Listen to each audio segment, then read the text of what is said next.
Hi, how are you? My name is Hannah, and this is the first episode of Hannah Knows podcast.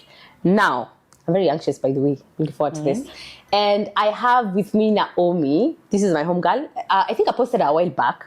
I met Naomi on TikTok. TikTok has been nothing short of a blessing to me. Anyway, so yesterday I asked a few people, what do you want to see on this podcast? And they said they wanted tea. So we're just going to continue with exactly what I was doing on TikTok, which is reading DMs and giving opinion. Remember, we don't give advice. What we give here is opinion. And you know we all have one. You know what they say about opinion? Before I start, Naomi, introduce yourself. Hi, I am Naomi, a friend with Hannah. Of course, I am so anxious, extremely anxious. But let's go. All right. Yeah. So the first one, I don't know, I relate to this story so much. I don't know why. So listen to this. Hey, Hannah, please help a sister out. My issue is that I'm usually quiet during sex. My husband has mentioned that I should at least make some noise, even if it's just a whistle. I'm also not very active. I can't ride, and I don't perform oral either. If you know, you know. I literally just lie there and wait for him to finish. I've never moaned and don't even know how to. I think he's starting to lose interest. How can I bring the spark back? I'm 33 with a body count of 4. So I'm not as experienced as others, but I honestly just enjoy doing nothing. I don't watch porn, so I wonder, how can I learn? Your advice is my last hope. How do you say my advice is your last hope and you never say? How can my advice be the last hope? However, I feel like these are things that people should discuss in dating stage. Yes. If you know you're lazy, if you know you're a statue like me, I tell me not comment in advance. But I'm not a monkey. Don't expect me to jump everywhere. I'm not a monkey. However, her she's quiet and she does not moan. Mimi na soundtrack wezi nishinda. Okay. Personally, it depends with who I am with. Yeah, because I tend to assume if I am with a person that I really like, me hakuna style stuck kufanyia. I will do everything and anything. Yeah, those monkeys, I will do them perfectly. Your facial expression, mimi hata nashanga. Yeye ndo mnatumanga. Akitoka kwa mtu kama mimi, mtu very nice. Akuje kwa mtu kama aizi rudi hapa. But you see, it also nimekwambia it depends. Kwa sababu nikipata mtu mwenye siko nitakuwa tu. Then why would you do that? If you feel like it makes sense. Does it mean you have to like the guy? Ama maybe ni awoye sex. Awoye sex? What is awoye sex? What do you mean? If it makes sense. Awoye sex. What is awoye sex? That you don't want to disappoint the person. I mean not disappoint just, both. That you just, you know, have it. And then maybe you expected a big something and then inches. I don't know. Yeah, inches doesn't really matter. But how you play it really matters. Yeah. So what happens if it's a way sex and then upate he's maybe blessed the way you want, ama he's doing the things that you maybe want him to perform. Oh, that's when now you bring the show. See, I will perform. But sister, you see, for her, I don't know. She should really ajiangalie mwenyewe ajue kwa nini.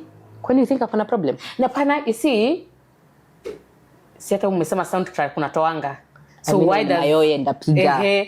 Mbona harmony hafanyi, so you just stay like a log. But if you think about it. Yes, I'm just trying to imagine. Just be like. But if you think about it, ako tu. Mtu hapa kazi. Doing absolutely nothing. It doesn't make sense. Are you not feeling the guy? Are you not? What is it? What is it that is making you not even feel anything?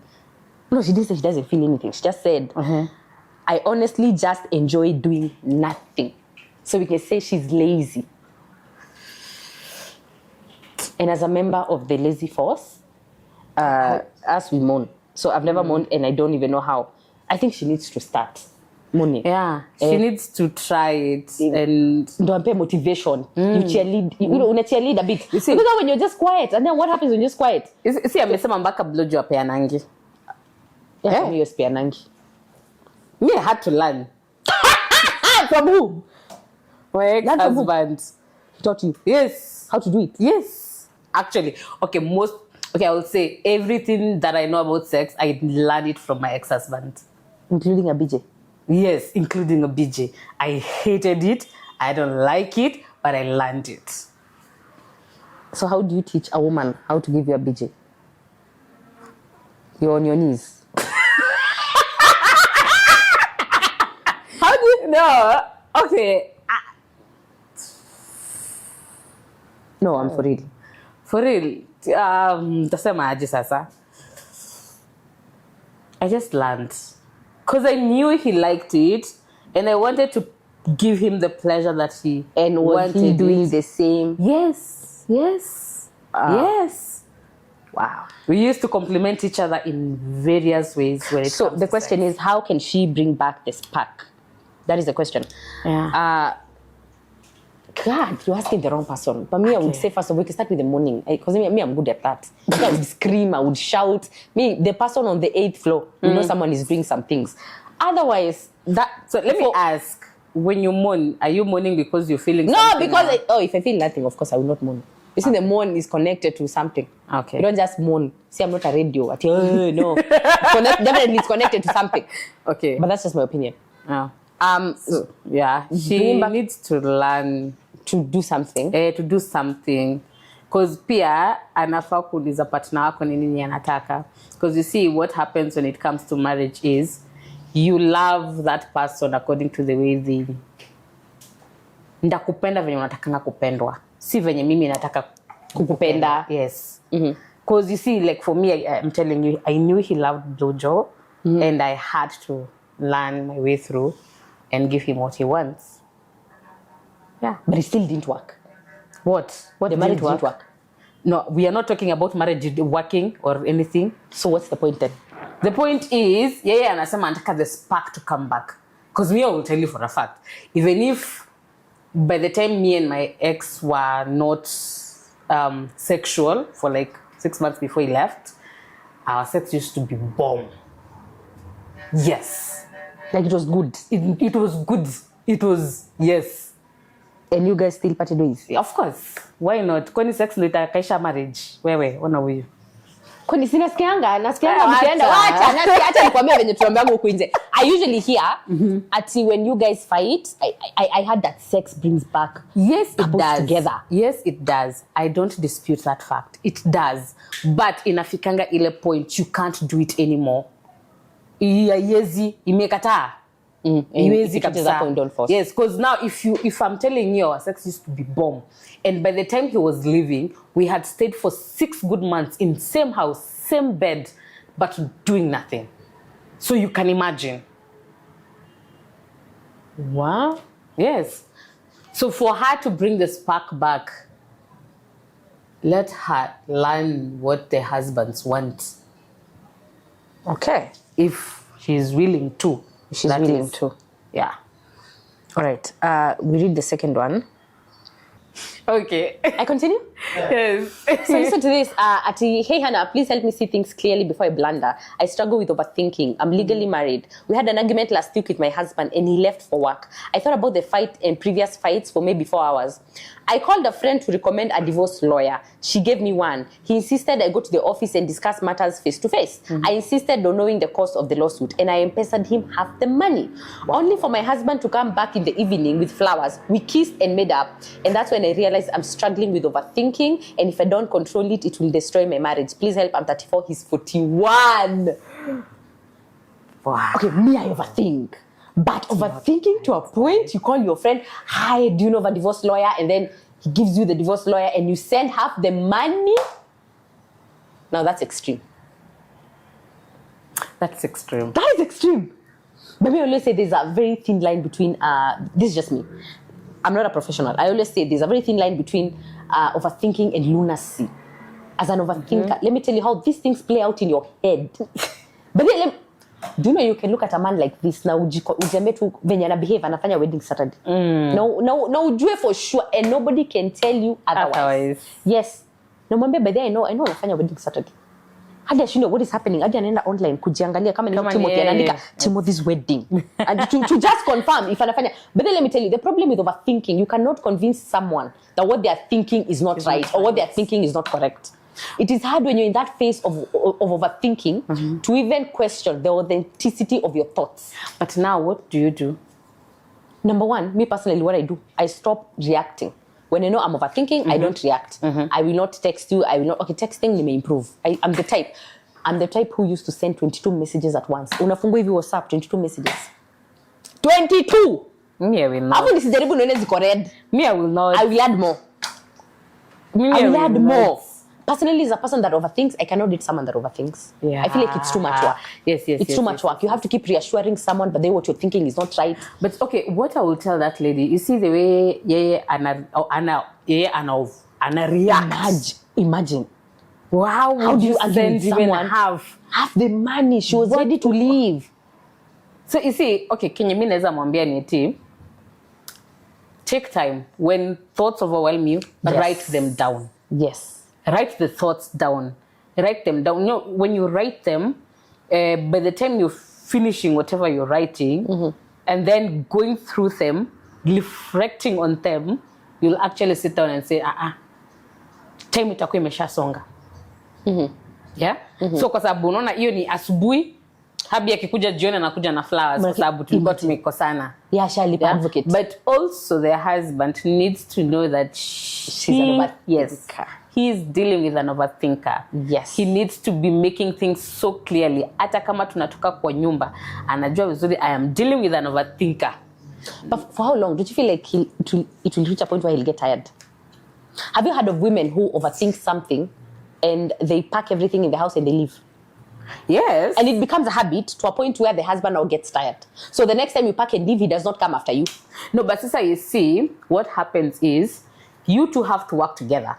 That's what I've said. No, you have to work on your overthinking. No, nasemaje, you two have to work together. In this sense, you have to work on yourself on the overthinking part. Yes? Whereby you sit down, you gather information, you cook. It's actually cooking because they're not facts. Yeah, you see, you gather those information, you put them, you write them down, you reflect on them, and then you start rethinking like, okay, what is the next step? Yeah. So for you as a husband, you need to know that I am dealing with an overthinker. So in each and every time that we are arguing, I need to come up with something, and we need to sit down and talk. Ama nikitoka kwa hiyo nyumba na kwa show, by the way nakupenda, so don't leave. I don't think it's always that easy, because maybe ni kitu serious hapo ati please don't leave. What if those days you're pissed, umwambie, but then you can leave if you want. I think as a woman that overthinks, and I know I struggle with overthinking, I personally don't react when I'm overthinking. I know when I'm you see, the thing with overthinking, you are never neutral. Unakuanga to the extreme. Yeah. When you're happy, you're thinking about how everything can go right, about how everything is perfect. And then when you're pissed, you think about how everything can go wrong. Yeah. So what you do when you start overthinking, you don't react. When your brain, because your thoughts are not facts. Thoughts are not facts. When you start thinking of how he hates you, how he's going to get married on Saturday, how he's going to... You know, overthinking is so messed up to a point. You see where John is seated? Let's say, for example, Grace alikuwa amekaa hapo one time. Upate kuna colleague anaitwa Grace amempigia. And it's not the same Grace. You will tell yourself it is Grace. That Grace. And then the reason John is seated there is because Grace sat there last week. And let me tell you, good luck trying to convince that woman otherwise. So overthinking, when you notice you're overthinking, realize that your thoughts are not facts. Yeah. Number 2, do not react. Don't take drastic steps like, paying for a lawyer to divorce. Don't pack your clothes and leave. Don't call your parents and tell them, by the way, this marriage is not working. Yeah. Do nothing. Sit down with your thoughts. Dance with the devils. Learn to dance with the devils because it comes down eventually. See, that's what I'm saying. You gather your thoughts. You sit down with them. You write. You say, I'm not big on journaling. I don't know. I think I just have trust issues. Does that mean I need to have to walk around with that book so that nobody reads it? You don't have to. So that means whoever has access to the book can. I'm not doubting. I know Habakkuk 4:4. Is it Habakkuk 6:4 or 4:4? It says, write down your thoughts. Even if it will tally, it will eventually come to pass. But how sure am I? Because, people are twisted. I'm not saying I'm twisted, but I don't want everybody to know what I'm going through. I don't want everybody to know what I'm thinking. So how safe is journaling? Just writing down, oh, my husband did this. Oh, my husband, I feel like my husband hates me, or I feel like I don't. You know me, I write. I don't. I think the reason as to why I'm recommending it's because I write a lot. Do you feel it helps you? when I'm mad, when I'm very mad at something and I don't want to I can't confront it, I write down. So what do you do when you're done? Do you like burn the papers or you just No, leave the it's book? just I have a lot of books that I've written. So if I want to know everything you've gone through in your life, the sad things and the happy, I'll just go to your books and I'll see. Yes. Now I have a problem with that. But why would you want to go through my things? No, I don't want to go through your things. I'm just saying, like, anybody can have access to your things. I don't know. Or maybe I have a lot to hide. Maybe. Maybe. You see, I'm the problem. when you come to my house, they're just there. I don't hide Anywhere. them, by the way. But then I don't hide them. They're just in my locker. I don't hide them. Okay, it's rude though. I don't think you should go through people's stuff, but Yeah, still, I don't hide them. Still. Anyway, now let's go to the next. Yeah, so tell her to do something about it together. If she can't write on paper, maybe anaweza tafuta notepad. Because pia mimi It's easier. sometimes Kuna apps. I feel like it's easier. If you're going to journal, just do it on an app. Pia It's mimi safer. saa zingine when I'm not near my pen and whatever, I will Send yourself an email. Yes. That's better. Not even an email.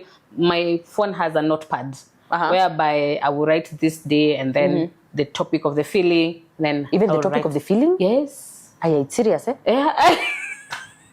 And then I'll just write everything that I feel. I feel this, I feel that, I feel this, I don't feel good on this, I don't feel good on that. So do you like feel relieved after? And yes, and then after some time, I'll sit down and go through that. And then just right there below, I will write a reflection on it. Yes. Wow, it's a whole thing. Out saved girlies and sex. Especially the ones that are, you're celibate but you're not a virgin. You know, there's a reason God said sex should be in wedlock, right? Yes. So now you're used to sex, you've had a couple of people, let's even assume we may squat at some point, right? Yeah, at some point, right? That means we've got the G-spot, all that. Yeah. Now you're dating a guy, a brother, and you're like, listen, no sex before marriage. There are certain topics that people don't discuss. And this includes, there's a story we read a while back where the lady was saying they got married like 6 months ago and they've had sex like 3 times and she's the one who initiated. And the last time, there was like, Mr. Happy was not happy. Hakuwa anasimama. He was just like, not today. So how do you avoid, even I don't know much about virgins, I'm not a virgin, but how do you avoid, because if you know you've enjoyed sex, you've already had it. Yeah. Now you're in marriage with someone who maybe doesn't satisfy you the way you are used to. And like I said, this is why God said initially, sex should be in wedlock. Because you know you can't miss what you don't know. You cannot miss what you don't know. Yeah. So now you're used to 1, 2, 3, you're used to kugeuzwa, you're used to all that. Now you found this guy reserved. Babe, me, I didn't marry you for sex. You're looking forward because you even told God. You know, there's nothing you can't tell God. Yeah. Even tell God, God, me when I get married, I'm preserving myself. But then I get married, God make sure that man turns me like this. So the man has come. And this man is like, listen, Naomi, I didn't marry you for sex. So are these things that people need to, because, I've not tried dating Christianity. We're going to wait until marriage. But I feel like there's a bit of hypocrisy in it. And this is why people are coming later to complain that they're not satisfied, because most women are not satisfied. It's just that they're not talking about it. Yeah. Or the same with men, can even be men. You find a man has decided, by the way, I'm going to preserve myself from now on until I find myself a wife. Okay. Then you marry Naomi. Naomi's like, Naomi kichwa, I have a headache, not today. Yeah. You're like, babe, today we try doggy. And I come, no, it's not biblical. It's not in the Bible. It's not in the Bible.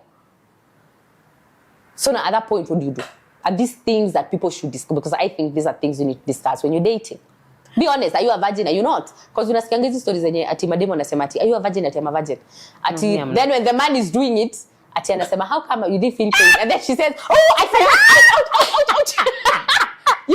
You've never seen that unique image? Yeah, exactly. Ati, oh my God, I forgot. So women do pretend. So at what point do we stop with the hypocrisy? At what point do we discuss sex if you're a saved girl and you're not a virgin? I'm not talking about virgins. Virgins, I cannot speak for them. Yeah. But at what point do you discuss sex in an honest manner? Like, do you like it? Because there's going to be a big problem when your sex drive is over the roof and mine is dead. Yeah. And now we're married in church. We can't. You're telling yourself every day is, we're busy. Kama dawa, 3 times a day. Mimi najiambia nilikupea last week on Friday. Last week Friday hata sijamaliza 10 days boss. Si nilikupea last week Friday. Exactly. So how do we avoid that in marriage? Personally, on matter sex, you know, you can actually make a woman come before even getting inside. Yes. Man. Yes. How? Just know your person. You unakumbuka nikwambia, it doesn't matter the size. It matters how you use it. Yeah. And personally, I tend to believe that if I feel you. That is liking someone or loving someone? Loving someone, liking everything. Feelings, you have some feelings for the person. Yes, for that person. You know the other, I will come. Even if you don't do much, I will come. So coming for you is determined by how you feel about this certain individual. Yeah. You might be having something that is very big, but it's not working. It's not, so, in matters, church and whatever. When you say working, do you mean penetration and foreplay or just penetration? Penetration. Okay. So you see, when we're talking about sex, because sometimes I feel like there's no formula for penetration. Apart from there are some I hear they dip in, then they remove, then they just look at you, bro. Ndio nini fanyike? Sijui ndio nini fanyike. Si maybe ndio method yake. But then there are some mwenye anataka ni kama na pump, ni kama ni vita pa. So when you say penetration, do you mean because that differs person to person? Yes. That differs person to person. But I'm yet to see a woman that says he likes pa, and then I think it depends. There are some that like pa. Yes. Yeah, it depends. It depends with the person you are with, and it depends also with how are you feeling that person.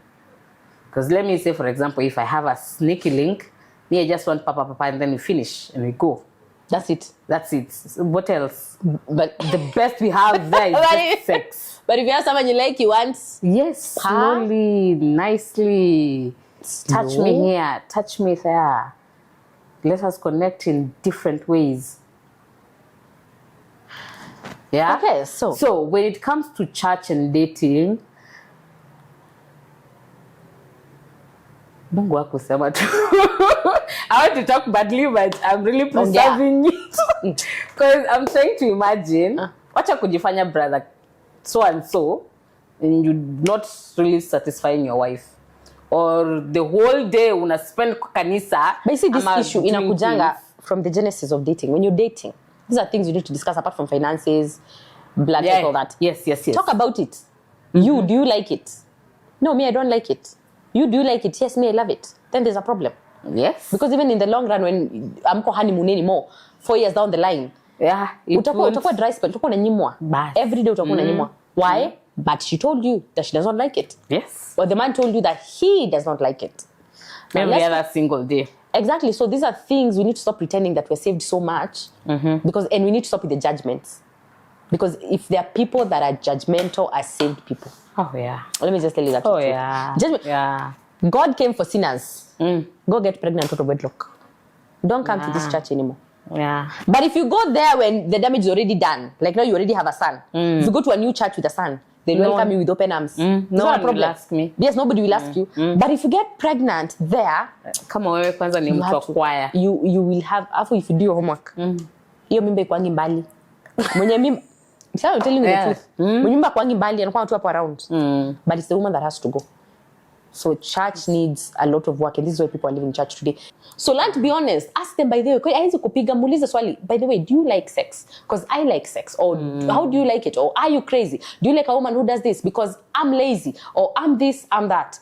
Anyway, thank you so much for watching. And this is Hannah Noon's podcast. I'm going to see you on the next video. Until then, God bless.